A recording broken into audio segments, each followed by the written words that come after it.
तो वही आज की वीडियो में हम पढ़ने वाले हैं यूकैरियोटिक सेल्स। एनसीईआरटी का यूकैरियोटिक सेल्स का जो टॉपिक है इसको शुरू करेंगे। ठीक है, तो यहाँ से हम शुरू करते हैं।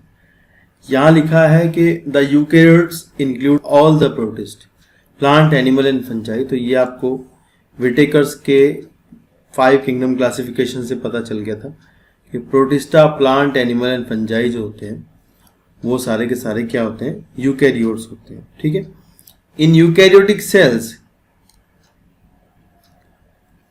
There is an extensive compartmentalization of cytoplasm through the presence of membrane bound organelles. तो ये आपको पता है कि सेल के अंदर क्या होता है, कंपार्टमेंट बने होते हैं। किस वजह से? क्योंकि सारे जो मेम्ब्रेन बाउंड ऑर्गेनेलीज होते हैं उनकी वजह से। Eukaryotic cells possess an organized nucleus with a nuclear envelope। तो ये प्रोकैरियोट के अंदर नहीं होता है। प्रोकैरियोट के अंदर आपका जो न्यूक्लियस होता है वो कैसा होता है, मेम्ब्रेन नहीं होती, वहाँ डायरेक्टली जो डीएनए होता है वो पड़ा रहता है, कुछ प्रोटीन्स के साथ एसोसिएट होकर के पड़ा रहता है, जिसको हम कहते हैं न्यूक्लियोइड। तो यहाँ क्या है, न्यूक्लियस है, मेम्ब्रेन से कवर्ड है। In addition eukaryotic cell have a variety of complex locomotory and cytoskeletal structures. Their genetic material is organized into chromosome. तो यहाँ जो जेनेटिक मटेरियल है, डीएनए, वो आपका क्रोमोसोम की फॉर्म में ऑर्गेनाइज होता है। And all eukaryotic cells are not identical. Plant and animal cells are different as the former possess cell wall. Plant cell में सेल वॉल होती है, जबकि plastids and a large cell central vacuole and which are absent in animal cell. तो animal cell में आपकी बड़ी vacuole नहीं होती है, छोटी मोटी होती हैं। ठीक है, तो on the other hand animal cell have centriole which are absent in almost all plant cell. तो ये बड़ा पॉइंट की बात है, लिखा है animal cells have centrioles and which are absent in almost all plant cell. तो यार ये ऑल ऑलमोस्ट लिखा है, सारी में नहीं लिखा है। तो जिनमें प्लांट में जैसे फ्लैजिला होती है, जो लोअर होते हैं, लोअर में जूस पोर वगैरह जहाँ होते हैं, फ्लैजिलेटेड जहाँ भी कुछ होता है प्लांट के केस में, तो वहाँ सेंट्रियोल आपका मिल जाएगा। ठीक है ना, बात ये ध्यान रखना आप बात। नेक्स्ट है, ये एक डायग्राम यहाँ सेल का दिया गया है। तो ये सेल के डायग्राम में आपको पता ही है, पहले से आपको 9th क्लास में भी था आपके, कि इसके अंदर क्या होता है, सारी वेल मेम्ब्रेन्ड सेल ऑर्गेनेली पाई जाती हैं जितनी भी हैं। ये आपकी प्लांट सेल है, देख सकते हैं वैक्यूल आपकी बहुत बड़ी है। ठीक है, और आप देख रहे हैं साइटोस्केलेटन जो है वो किसने बनाया, माइक्रो ट्यूब्यूल ने बनाया। खास बात है, आप देख सकते हैं प्लाज्मोडेस्माटा होते हैं, सेल टू सेल कनेक्शन होता है, साइटोप्लाज्म इससे इधर से उधर जाता रहता है। ठीक है ना, न्यूक्लियस आपका तो बीच में नहीं होगा क्योंकि ये वैक्यूल बड़ी होती है, थोड़ा साइड में होता है। ये भी कई बार यहाँ से क्वेश्चन बना देते हैं। माइटोकॉन्ड्रिया होंगे और आपकी यहाँ खास चीज होगी जो कि क्लोरोप्लास्ट होगा, क्योंकि ये कौन सी सेल है, प्लांट सेल है, तो क्लोरोप्लास्ट तो होना जरूरी है। नेक्स्ट है पेरोक्सिसोम, ये भी इंपॉर्टेंट है, ऑर्गेनेली है। पेरोक्सिसम जो है आपकी माइक्रोबॉडीज है, जो कि किताब में चैप्टर में इसका जिक्र नहीं किया गया है, यहाँ बस फोटो में ही मिलेगा आपको। इसके अंदर क्या होते हैं, कुछ एंजाइम्स होते हैं जैसे पेरोक्सीडेजेस, कैटालेजेस, और ये क्या करता है यहाँ प्लांट सेल के अंदर फोटो रेस्पिरेशन में हेल्प करता है। ठीक है, ये मिडल लैमेला है जो कि आपकी कैल्शियम मैग्नीशियम पैक्टेट की बनी हुई होती है, प्लाज्मा मेम्ब्रेन जैसी होती है वैसी होती है सबकी। ठीक है ना, बाकी सेल वॉल आपको पता है, प्लांट की सेल वॉल सेल्यूलोज की बनी हुई होगी। राइबोसोम आपके यूकैरियोटिक सेल है तो ये ATS टाइप के राइबोसोम होते हैं। ठीक है ना बच्चों, तो अभी हम देखते हैं नेक्स्ट एनिमल सेल का डायग्राम। तो वहाँ आपको कुछ और खास चीज मिलेगी, ये है सेंट्रियोल, क्योंकि आपको पता है भाई आपकी प्लांट सेल में सेंट्रियोल नहीं होते। और ये आप देख सकते हैं दोनों एक दो परपेंडिकुलर टू ईच अदर होते हैं, दूसरे के परपेंडिकुलर होते हैं। ठीक है ना, यहाँ आपको कुछ मिल सकते हैं, मिलेंगे साइटोप्लाज्म में स्मूथ एंडोप्लाज्मिक रेटिकुलम जो कि आपकी लिपिड की सिंथेसिस करती हैं। पेरोक्सिसोम यहाँ भी मिलता है, इसका काम वही है कि ये ऑक्सीडेशन में हेल्प करता है। ठीक है, इसके अंदर एंजाइम्स होते हैं जो कि ऑक्सीडेशन में हेल्प करते होते हैं। राइबोसोम यहाँ भी ATS होते हैं, जबकि ऑर्गेनेली के जो राइबोसोम होंगे वो आपको प्रोकैरियोटिक टाइप के 70S और 55S तक मिल सकते हैं। यहाँ माइटोकॉन्ड्रिया है भैया, वो जैसे यूकैरियोटिक सेल में होता ही है। बाकी सारी चीजें हैं, न्यूक्लियस होगा, तो एक एक करके हम आगे पढ़ने वाले हैं क्या क्या होगा। ठीक है, let us look at individual cell organelle. सबसे पहले है सेल मेम्ब्रेन। तो सेल मेम्ब्रेन को देखते हैं, लिखा क्या है कि the detail structure of the membrane was studied only after the advent of the electron microscope in 1950। तो यहाँ से क्वेश्चन है कि भाई इलेक्ट्रॉन माइक्रोस्कोप जो है वो 1950 में बनाया था, तो किसने बनाया था, ये क्वेश्चन आ सकता है ना, किसने बनाया था। ध्यान रखना कि इलेक्ट्रॉन माइक्रोस्कोप जो है वो नोल एंड रस्का ने बनाया था। ये क्वेश्चन यहाँ से आ सकता है, ठीक है। Who discovered the electron microscope, तो ध्यान रखना नोल एंड रस का। उसके बाद है meanwhile chemical studies on the cell membrane specially in human red blood cells. तो यहाँ डिस्कवरी जो ढूंढा गया है, जो ये बात नीचे पढ़ेंगे यानी मेम्ब्रेन के स्ट्रक्चर पढ़ेंगे, तो वो आरबीसी की इन्होंने स्ट्रक्चर बताई है। एक साइंटिस्ट थे ग्रोटर एंड ग्रिडल, उन्होंने ये बताया था। And enable the scientist to deduce the possible structure of plasma membrane. ठीक है, these study shows that the cell membrane is majorly compound of lipid and protein. Lipid में भी आपको पता है कौन से लिपिड, फॉस्फोलिपिड्स होते हैं मेम्ब्रेन के अंदर, जो कि आपके कैसे होते हैं, एम्फीपैथिक होते हैं। एम्फीपैथिक होने का मतलब है, सपोज करो ये लिपिड का हेड है और ये लिपिड के टेल है ना।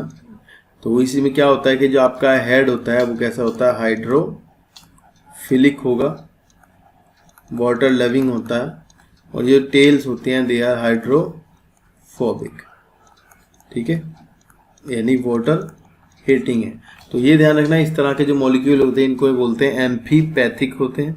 इसकी लिपिड की बायलेयर मेम्ब्रेन में मिलती है, आप आगे देखेंगे। लिखा है that are arrange in a bilayer, यानी कि एक दोहरी परत के रूप में लगे होते हैं, जिसमें कि जो हाइड्रोफोबिक एंड्स होते हैं इनके वो एक ही डायरेक्शन में होते हैं, मतलब एक ही दिशा में होते हैं, जैसे इस तरह से। और जो हेड होते हैं वो मेम्ब्रेन के बाहर की तरफ होते हैं, दोनों तरफ, इधर भी आउटर पे हेड होगा, अंदर की साइड पे, और बाहर भी हेड होता है। बीच का जो सारा इन्वायरमेंट होगा वो किससे होगा, हाइड्रोफोबिक होगा। नेक्स्ट लिखा है कि the lipid are arrange within a membrane with the polar head towards the outside. जो पोलर हेड है वो किधर की साइड होगा, बाहर की साइड होगा, दैट इज हाइड्रोफिलिक।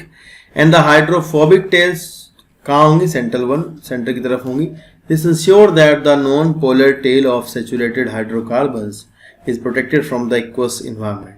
तो ये कह रहे हैं कि यार ये जो फॉस्फोलिपिड्स होते हैं इनकी जो चेन है, जो अगर आप फैटी एसिड की स्ट्रक्चर पढ़ोगे तो टेल जो होती हैं दे आर क्या होती है, फैटी एसिड।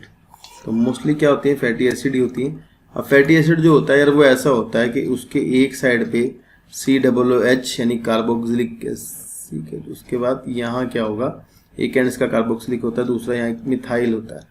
बीच में यहाँ लगभग मतलब कितना भी लंबा कार्बन का चेन हो सकता है, CH2 CH2 CH2 CH2, they could भी, ये यहाँ बीच में होंगे 14 हो सकते हैं, 14 के बाद 16 हो सकते हैं, उसके बाद ये 18 हो सकते हैं।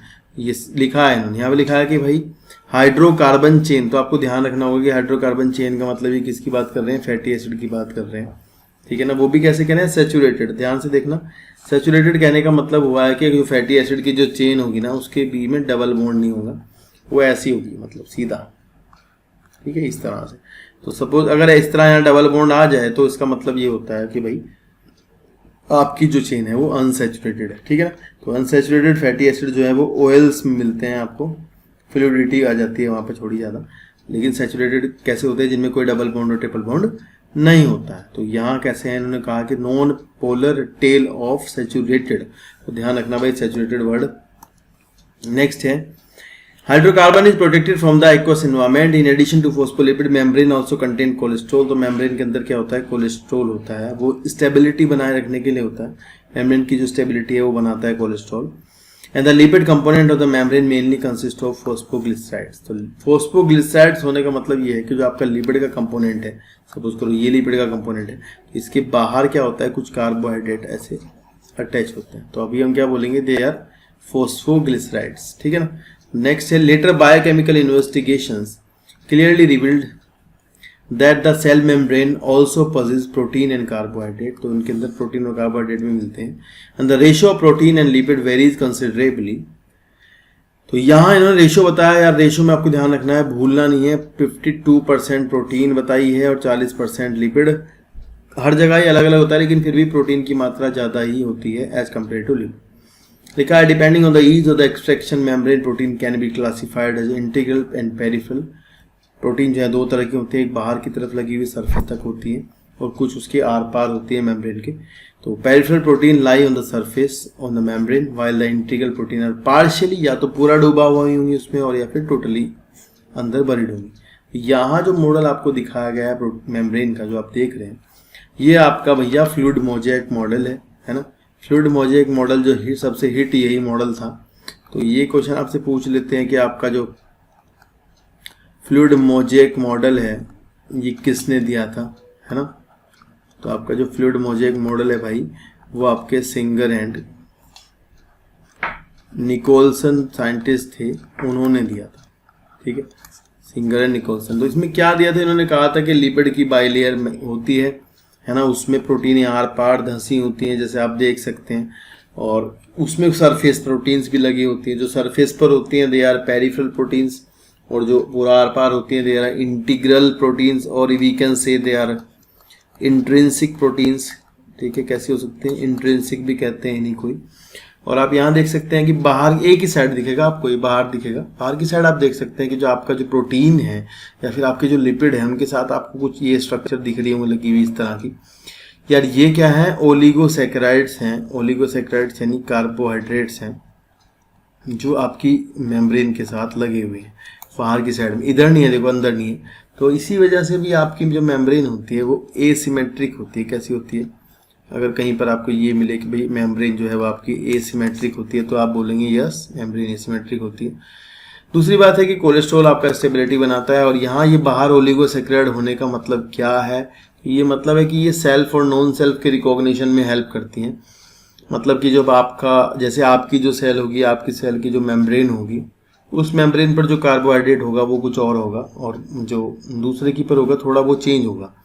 तो ये ही एंटीजन की तरह भी काम करते हैं और सेल्फ एंटीजन की तरह काम करते हैं, जिससे हमारी बॉडी क्या कर सकती है, सेल्फ और नॉन सेल्फ के बीच में रिकॉग्नाइज कर सकती है। ये बात ध्यान रखना, ठीक है। तो ये क्वेश्चन आपसे पूछ लेते हैं कई बार कि इनका क्या काम होता है। और ये फ्लूइड मोज़ेक मॉडल है जिसमें हम बताते हैं कि भाई मेम्ब्रेन के जो लिपिड होते हैं वो तैरते हुए रहते हैं। लिपिड के समुद्र है, लिपिड के समुद्र के अंदर जो आपकी प्रोटीनें हैं वो एक बर्फ की चट्टानों की तरह दिखाई देती हैं। जिस तरह एक बड़े समुद्र में बर्फ की चट्टानें होती हैं, कुछ इस तरह से आपकी जो प्रोटीनें हैं वो दिखाई देती हैं। तो इनके अलग अलग फंक्शन है प्रोटीन के। दे कुड बी एंजाइम, ये एक एंजाइम हो सकती हैं, ये एक चैनल प्रोटीन हो सकती हैं, ये ट्रांसपोर्ट में हेल्प कर सकती हैं, ठीक है ना। तो ये कैरियर प्रोटीन्स हो सकती हैं, इनके काम है, फंक्शन है, इसलिए प्रोटीनें जो है ज़्यादा मात्रा में मेम्ब्रेन में मिलती हैं। नेक्स्ट देखते हैं, नेक्स्ट पेज पर क्या है। नेक्स्ट है an improved model of the structure of cell membrane was proposed by Singer and Nicolson. किसने दिया था, 1972 में दिया था सिंगर निकोलसन ने। Widely accepted as fluid mosaic model, पूरी दुनिया में इसे कहते हैं फ्लूइड मोज़ेक मॉडल, ठीक है। According to this the quasi fluid nature, मतलब पूरी तरह फ्लूइड नहीं, थोड़ा semi fluid, quasi fluid nature of lipid enables the lateral movement of the protein. ध्यान रखना यार, ये जो मूवमेंट है ये इस तरह का है, जैसे मान लो यहाँ से घूम के कोई चीज़ इधर उधर चली जाए, सपोज करो पीछे देखते हैं डायग्राम में, तो ये वाला मान लो सपोज करो यहाँ का लिपिड है, ये यहाँ का लिपिड यहाँ चला जाए, या फिर ये प्रोटीन जो है इधर इधर लेटरल मूवमेंट कर जाए इस तरह।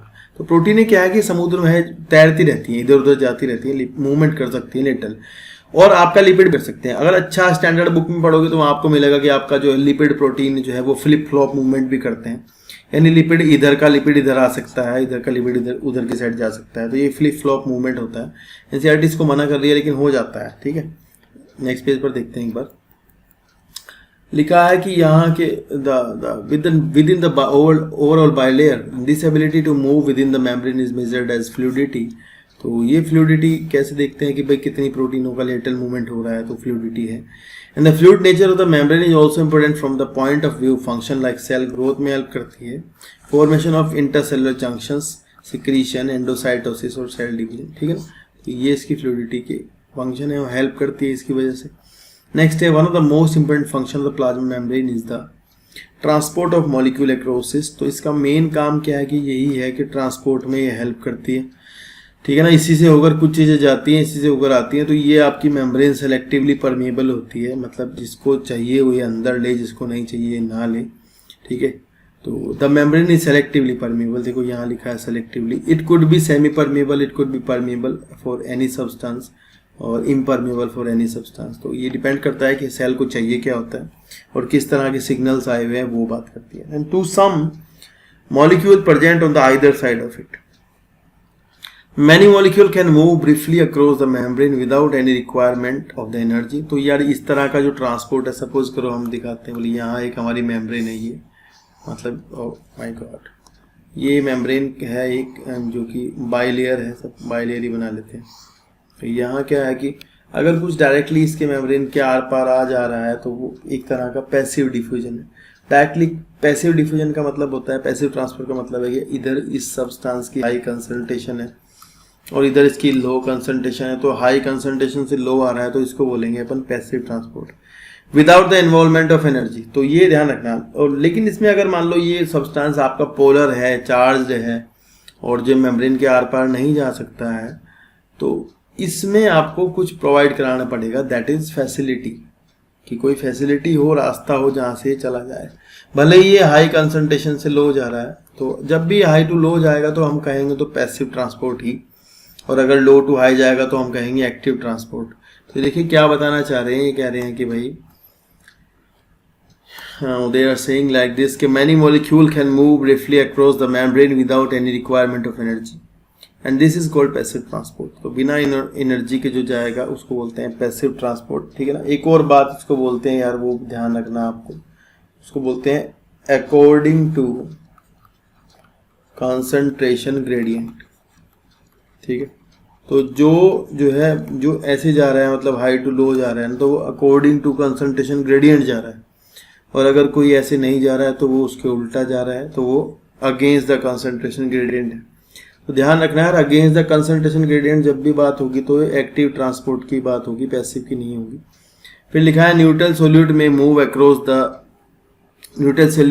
Across the membrane by the process of simple diffusion.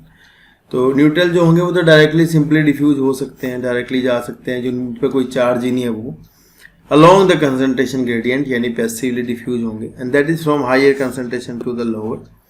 And water may also move across this membrane from higher to lower concentration। water भी जो है वो डायरेक्टली higher to lower जाता है, तो उसको अपन बोलते हैं osmosis, या आप अच्छे से आगे पढ़ोगे भी, ठीक है ना। तो osmosis मतलब कोई solvent का मूवमेंट अगर हो रहा होता है तो हम इसको osmosis बोलेंगे, है ना। वो भी कैसा हो रहा है, high concentration to low concentration अगर आ रहा है सोलवेंट, तो हम इसको बोलेंगे ये क्या है, ओस्मोसिस है।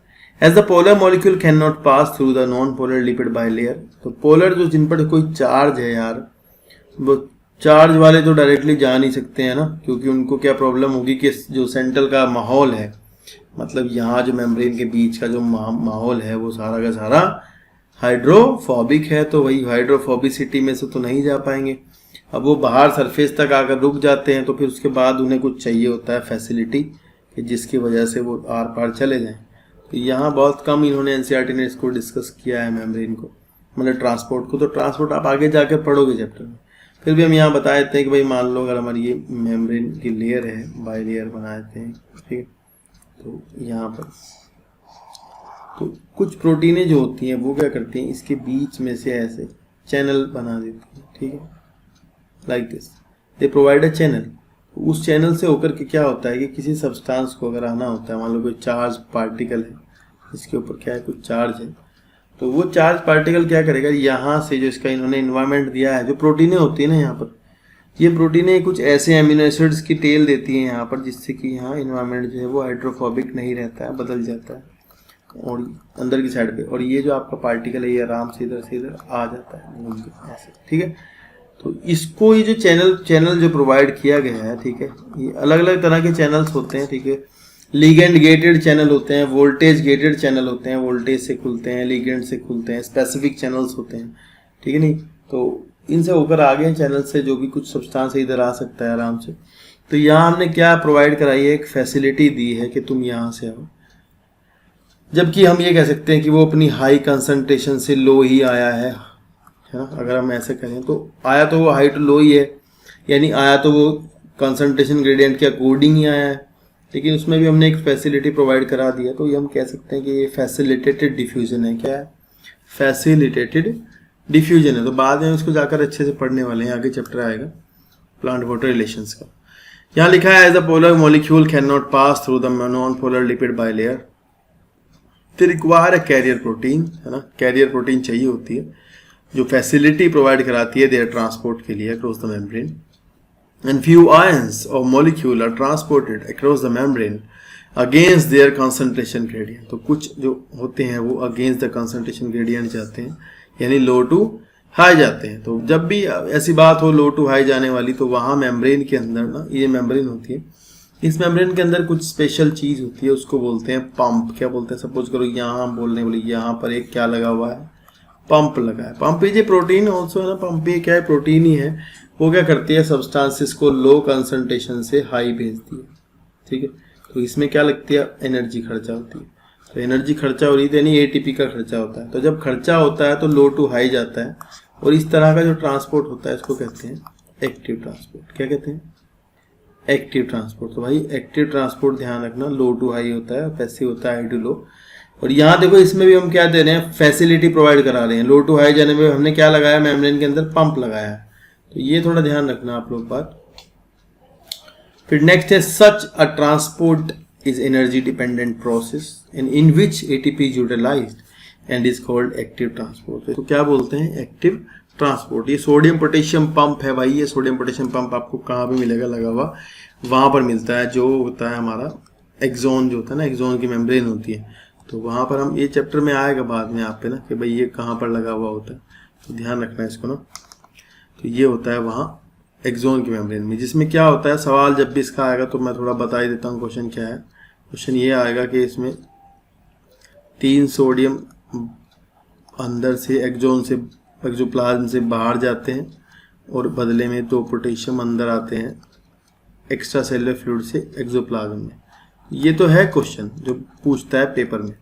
बाकी इसकी कॉन्सेप्चुअल क्लैरिटी आपको जाकर के होगी कोऑर्डिनेशन वाले चैप्टर में, ब्रेन वाले चैप्टर में, ठीक है। नेक्स्ट है आपका सेल वॉल, है ना। सेल वॉल को देखते हैं भाई क्या चक्कर है। देखो सेल वॉल है, as you may recall a non living rigid structure called the cell wall, form an outer covering for the plasma membrane of fungi or plant। दोनों में होती है, फंजाई में भी प्लांट में भी होती है। बस ये है कि फंजाई की किसी और चीज की, काइटिन की बनी होगी, प्लांट की सेलुलोज की बनी होती है।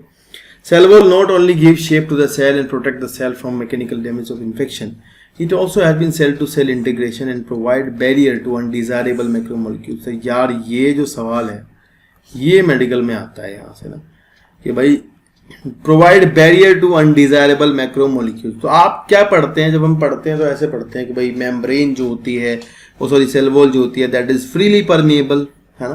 तो ये पढ़ा जाता है फ्रीली परमिएबल, लेकिन क्या करती है, ये बैरियर भी है कुछ अनडिजायरेबल मैक्रोमोलिक्यूल्स के लिए। ध्यान रखना यार, ये क्वेश्चन है बहुत इंपॉर्टेंट ना, ये आता है। नेक्स्ट है, algae have cell wall made up of cellulose, galactans, mannan, ठीक है। ये इनके मैनोज के और गैलेक्टोज के पॉलीमर है, इनके बनी होती है, सेलुलोज की बनी होती है। And mineral like calcium carbonate, ये भी होते हैं। While in other plant it consist of cellulose, hemicellulose, pectin and proteins. तो ये क्वेश्चन आता है कि एल्गी की सेल वॉल में क्या क्या होता है। मैनोज एक कार्बोहाइड्रेट, ये ग्लूकोज जैसे ही होता है, ग्लूकोज का बस थोड़ा सा चेंज होता है इसकी पोजीशन में, हाइड्रोक्सिल ग्रुप की। और गैलेक्टोज में भी ऐसे होता है, चौथे कार्बन पर चेंज होता है, मैनोज में दूसरे कार्बन पर चेंज होता है। ये बाद में आपको बायोमोलिक्यूल में बताया जाएगा, उसके पॉलीमर होते हैं, ठीक है। जो सेलुलोज आपका एक ग्लूकन है, ग्लूकोज का पॉलीमर है। यहाँ लिखा है सेलुलोज, हेमीसेलुलोज, पेक्टिन और प्रोटीन्स की बनी होती है cell wall. The cell wall of a young plant cell that is the primary wall is a capable of growth. Primary wall जो होती है capable of growth which gradually diminish as the cell matures and the secondary wall is formed on the inner towards the side of the cell. तो यार इसको समझ लो, थोड़ा सा समझने की बात है ये, ठीक है ना। इसमें क्या होता है, सपोज करो यहाँ पर एक सेकेंड ना, सपोज करो आपकी जो सेल है यार, उसके ना आउटर लेयर ये है मतलब ये इसकी वो है मिडिल लैमिला, है ना। और इसके अंदर की साइड बनती है प्राइमरी वॉल, यहाँ अंदर की साइड बनी है प्राइमरी वॉल, ठीक है ऐसे। तो फिर सेकेंडरी वॉल जब बनेगी तो वो इसके अंदर बनेगी, ठीक है। तो आप ध्यान रखना है, बाहर सबसे मिडिल लैमिला होती है। पता है क्या चक्कर होता है प्लांट में ना, ये जो 2 सेल है सपोज करो, तो ये शेयर करती है मिडिल लैमिला को ना ऐसे, और फिर इसकी वॉल इसके अंदर होगी। बात समझ आई? तो ऐसा होता है कि यहाँ प्राइमरी वॉल इसकी है, अंदर प्राइमरी वॉल इसकी है, बीच में दोनों की क्या है, मिडिल लैमिला है। तो मिडिल लैमिला क्या करती है, शेयर कर रही होती है। तो ये बहुत ध्यान रखना है यार, सवाल आता है पेपर में, नीट में बहुत आता है कि अंदर अंदर अंदर बनती जाएगी नई नई वॉल, मतलब प्राइमरी वॉल अंदर, फिर सेकेंडरी उसके अंदर, और some time it could be tertiary wall, है ना। तो जो आपको वहाँ मिलेगी देखने में, जिम्नोस्पर्म्स में, ट्रैकिड्स में देखने को मिलती है, ट्रैकिड में। Tertiary wall. ठीक है, तो ये ध्यान रखना यार, ये इंपॉर्टेंट क्वेश्चन है, इंपॉर्टेंट लाइन है, नीट में आती है भाई, है ना। ये ध्यान रखना कि भाई जो नई जो आएगी ना, नई वाली जो वॉल होगी भाई, वो आपकी कहाँ आने वाली है, अंदर आने वाली है, मतलब कि अंदर इन द सेंस नई मतलब प्राइमरी वॉल के अंदर आने वाली है। तो ये पॉइंट है भाई, inner towards membrane the side of the cell, ये ध्यान रखना।